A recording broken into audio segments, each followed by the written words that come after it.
नमस्कार मित्रांनो, या 3 पक्ष्यांचे घराच्या छतावर येणे का अशुभ मानले जाते? भविष्याशी काही संबंध जाणून घ्या.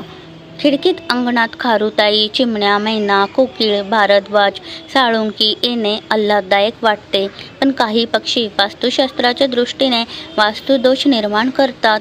नमस्कार मित्रांनो, श्री स्वामी समर्थ. वास्तुशास्त्रामध्ये आपल्या घराच्या आजूबाजूला घडणाऱ्या अनेक गोष्टींना विशेष महत्त्व दिले गेले आहे.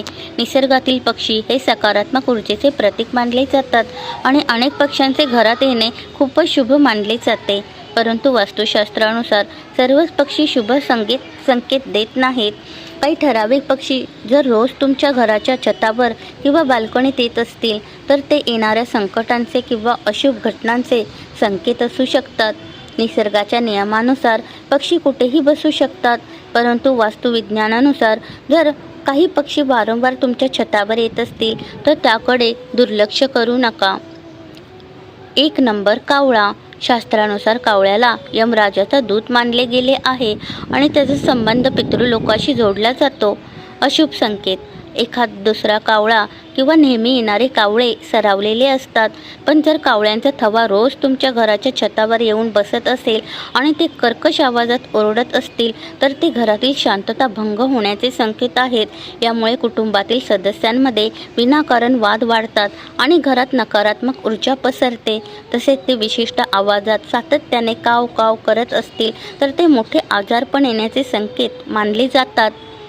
2 नंबर, कबूतर. अनेकांना कबुतरांना दाणे खायला घालायला आवडते, परंतु वास्तुशास्त्रानुसार घरात कबुतरांचे येणे आणि विशेषतः त्यांचे घरटे असणे फारसे शुभ मानले जात नाही.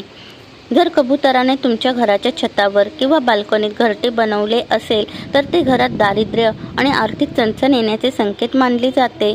कबुतरांचे घरटे घरातील प्रगती थांबवते आणि पैशांचा अपव्यय वाढवतो.